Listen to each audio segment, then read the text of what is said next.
From News Channel 15, you're watching News Channel 15 Tonight with Kyle Peach. This is News Channel 15 Tonight. Hi, good evening. Thanks for joining us on this Friday. I'm Kyle Peach. Here's a look at what's happening. A Mount Carmel man is back behind bars after being booked into the Wabash County Jail on Wednesday.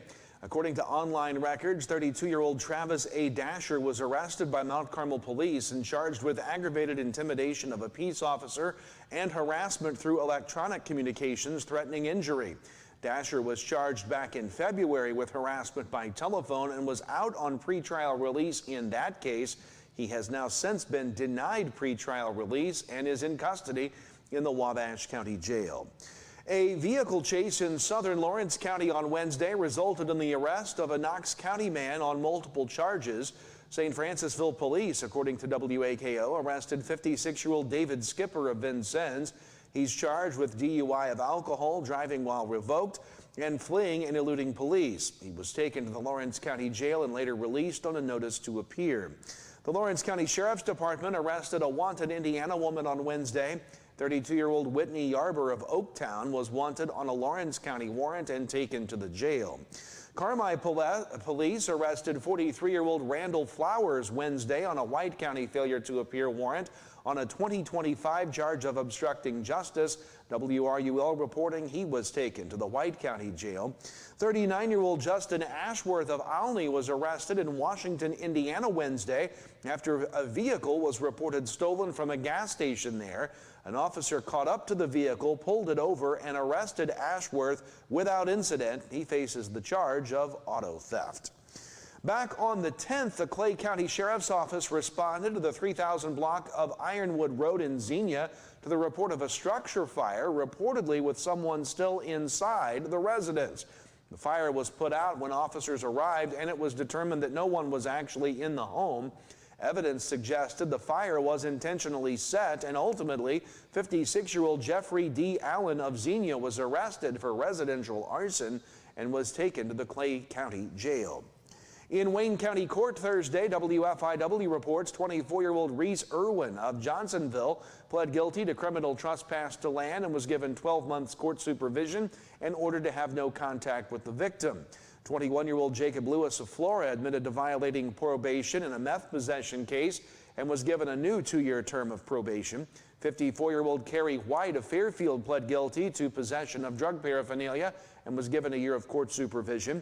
37-year-old Corey Gregg of Grayville pled guilty to meth possession and was given 24 months probation in order to perform 30 hours of public service and complete an alcohol and drug assessment if required by probation.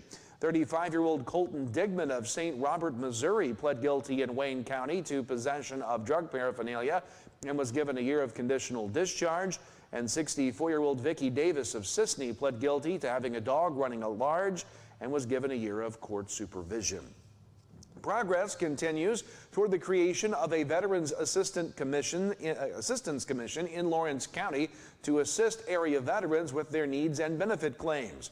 WAKO reports the Lawrence County Board heard from those involved with the effort, which would also include a full-time veteran service officer in Lawrenceville. A potential office location at the Lawrence County Health Department has been agreed upon, and a budget covering costs is being formulated along with bylaws to govern the commission. Additional information will be provided in the future. The board had indicated its support for the idea, but did have concerns over costs. The board did approve a revised and updated animal control ordinance along with low bids for township and county motor fuel tax maintenance expenditures, an IDOT joint funding agreement for the Christie Avenue resurfacing project, and a supplemental resolution for a highway project east of Birds were also given the go-ahead. The Lawrence County Memorial Hospital, meanwhile, has announced that it has partnered with Air Evac Life Team 150 to provide rapid air medical transport for patients who reside in the county. Under the plan, patients who need advanced critical care and need transported to a specialized facility can have those costs absorbed by the hospital itself. Hospital CEO Amy Hurley says the patient still has the choice regarding air evac use, and there are certain criteria that must be met for the program. At Monday's Wabash District 348 School Board meeting, School Resource Officer Eric Emmons told the board students and staff have continued building strong relationships with law enforcement since he began serving in the role in October. WSJD reports that Emmons said his focus has been not only on school safety but preparedness and being a mentor and being visible in the school community, as well as being an approachable presence for students. He said he spends most of his time at the high school, but also works some at the junior high and elementary school as needed. Emmons described his day as a mix of monitoring hallways, being present during arrivals and dismissals, and making himself available for students who may need to help or simply want to talk. He also told the board he believes each school would benefit from eventually having its own school resource officer. Emmons introduced a possibility of a new therapy dog program, presented Poppy, his 2-year-old golden doodle, and explained that the dog has completed certification and temperament testing through the Pet Partners program. Emmons said the therapy dog would not be a canine, but would rather a voluntary resource to help students dealing with anxiety, stress, or other challenges. He said the program would come at no cost to the district, with expenses covered personally, and suggested the district could consider a pilot program in the future. School board members and administrators praised Emmons for his work, and Mayor Joe Judge, who was at the meeting, also voiced support, saying the city has seen the school resource officer program as a success, and they remain committed to working with the district on school safety and student support. Meanwhile, the Fairfield High School Board met Thursday. WFIW says that board approved catastrophic insurance coverage through Gallagher Student Health and Risk for the upcoming year. It approved the purchase of a 2026 65-passenger safety liner bus with an accessibility lift at a cost of some $172,900. The Bradford Systems bid for storage solutions in the band choir and multipurpose rooms were approved. The board voted to begin the bidding process for classroom renovations. Meanwhile, Rick White was rehired as a long-term sub. Non-tenured teachers were rehired for next year, as were all non-certified employees who were also granted a 4% raise. Georgiana Fletcher was hired as a substitute bus driver. Sydney Bates and Peyton Bates employed as volunteer softball and baseball coaches, respectively. Scott Foster accepted as girls' head tennis coach, and Tiffany Lyons rehired as principal on a new 3-year contract. And finally, the Illinois Department of Transportation has announced that work is continuing on the 2 bridges replacement project on Illinois Route 1 over the Embrah River overflow north of Lawrenceville. The $21.5 million project is to be completed under staged construction. The first stage is underway and should be finished by early December. The entire project is scheduled to be concluded in December of 2027. Signs and signals are in place to direct vehicles. Meanwhile, the new Interstate 64 bridge over the Wabash River near Grayville is taking shape. Officials report half of the support piers are now complete, and crews have begun building the bridge superstructure. Currently, the entire westbound bridge has been demolished. All traffic is temporarily sharing the eastbound lanes. The $136 million project is not expected to be completed until 2029. A look at your weather forecast is straight ahead, and then sports. Stay with us. New season, new ride. Steve Faulkner Automotive has F-150s with 0 down and 0% for 60 months, and full-size Broncos to lease as low as $378 a month. Go to SteveFaulknerAutomotive.com. Spring is a great time for Jeeps. Get a Jeep Grand Cherokee L with 0% financing or a 2026 Jeep Wrangler. Lease for only $359 a month. Fresh pricing is waiting for you at SteveFaulknerAutomotive.com. Teaching kids about money is an important step, and the Student Plus account from the First National Bank makes it simple. It's a free checking account designed for students who are learning to manage their own spending with tools that help parents stay connected. With spending limits, real-time alerts, and instant transfers, students can build smart money habits while parents have peace of mind. Getting started is easy. Visit the nearest branch to open a Student Plus account and choose the features that fit your family best. The Student Plus account from the First National Bank. Parents choose the controls, students learn responsibility. Member FDIC. How sweet it is to be loved by you. How Sweet It Is, the music of James Taylor with award-winning Nashville songwriter Steve Leslie, comes to the Wabash Valley College Brubeck Theater Friday, March 27th at 7:30 p.m. as part of the Wabash Valley Arts Council Performing Arts Series. This special night, also presented in cooperation with the Wabash Valley College Foundation, will host several food trucks, music in the lobby, auctions of authentic James Taylor signed memorabilia, and more. Get your tickets now. Just scan the QR code on your screen.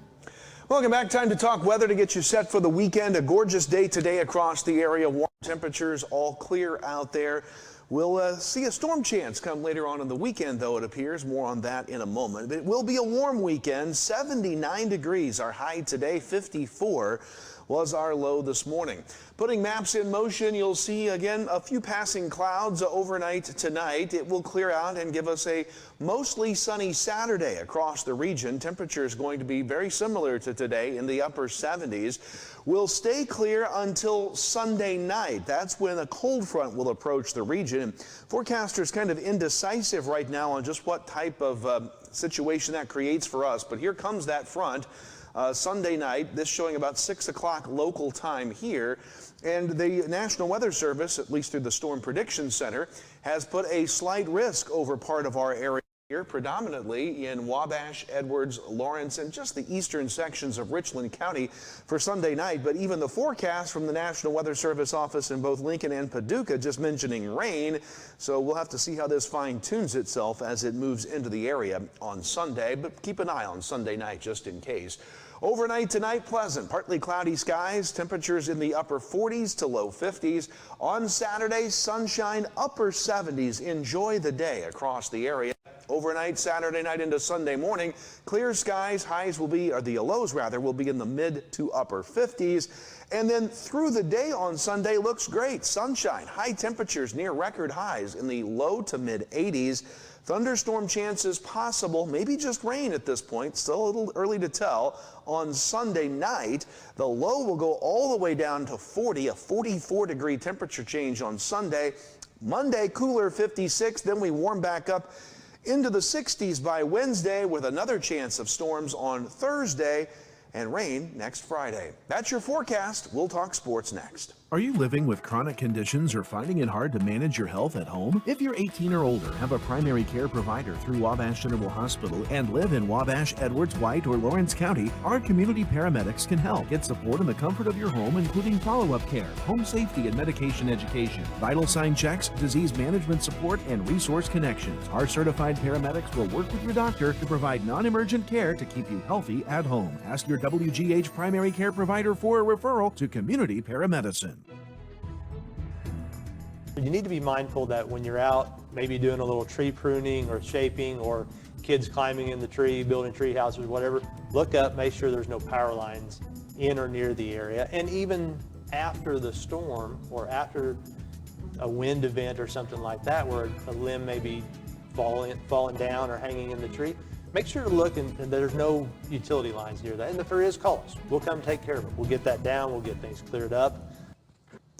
Welcome back. Time to talk sports. In boys high school baseball yesterday, Red Hill beat Mount Carmel 10-4. Olney over Cumberland 8-7. Flora beats Lawrenceville 4-0. Ziegler Royalton over NCOE 4-1.